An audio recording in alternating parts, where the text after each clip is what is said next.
করেছে। কিন্তু আমরা দুঃখের সাথে বলতে চাই, বিগত অনেক দিন থেকে এই কুলাউড়া করে পড়েছে, সেগুলো বিভিন্ন মিডিয়ায় এসেছে। আপনারা মিডিয়ার বাইরে রয়েছেন, আপনারা আমাদের এই দাবিটুকু, যুক্তিসঙ্গত দাবিগুলো, আমরা এটা সবাই এক বাক্যে দাবিগুলো বলছেন এবং এই বাজারে অবস্থান নিয়েছেন। সেই অবস্থান থেকে পরিষ্কার যেন আমরা বন্ধুগণকে উদাত্ত আহ্বান জানাই যে যাতে রাস্তার দুপাশের যে গাছগুলো রয়েছে সে গাছগুলো আপনারা সপ্তাহের ভিতরে সরিয়ে নিন, না হলে জনগণ আইন হাতে তুলে নেবে।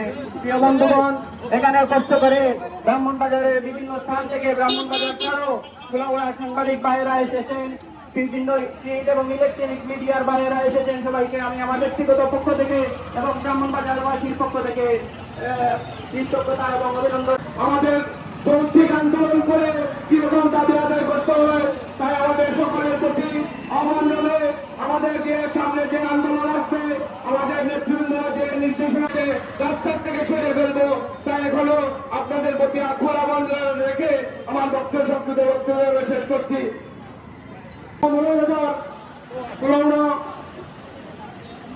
ব্রাহ্মণবাজার টু গরমচাল বাজার রাস্তার পাশে যে গাছগুলো রয়েছে, ঝড়রা দিনভাবে গাছের ডাল যেগুলো রাস্তার উপরে রয়েছে, আমি বলবো ব্রাহ্মণবাজার ইউনিয়ন যুবলীগের সহসভাপতি ইশতিয়াক আহমদ রাকিবকে বক্তব্য রাখার জন্য আমি আহ্বান জানাচ্ছি।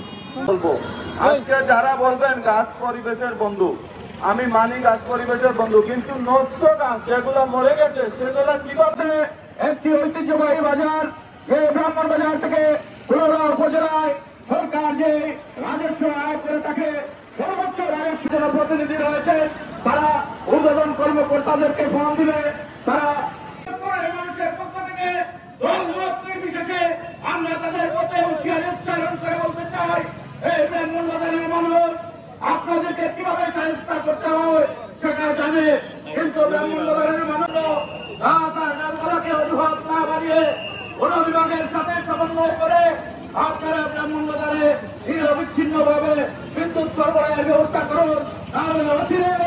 আক্রান্ত হৃদয়ে এখানে যারা উপস্থিত হয়েছে অনেকের মনের খবর একমাত্র আল্লাহ জানে।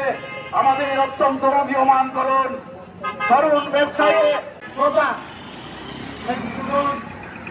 ব্রাহ্মণবাজার রোডে যে আগামী এক সপ্তাহের মধ্যে যেন গাছগুলা কেটে ফেলে নিরবিচ্ছিন্ন আপনার কারেন্ট আমরা যাতে ভালো কারেন্ট আমরা পাই এবং আর যেন আমরা কোনো ছোট ভাই বা বড় ভাইকে হারাতে না হয়,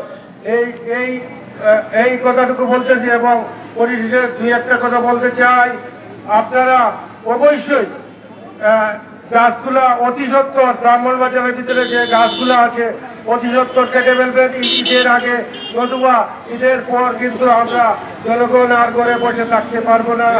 ব্রাহ্মণবাজারের জনগণ যে কথা রাখে, যদি মনে করেন আপনারা জনগণকে উস্কানি দিতে চান, প্রশাসনের উদ্দেশ্যে বলছি, প্রশাসন আমাদের বিপক্ষের মানুষ নয়।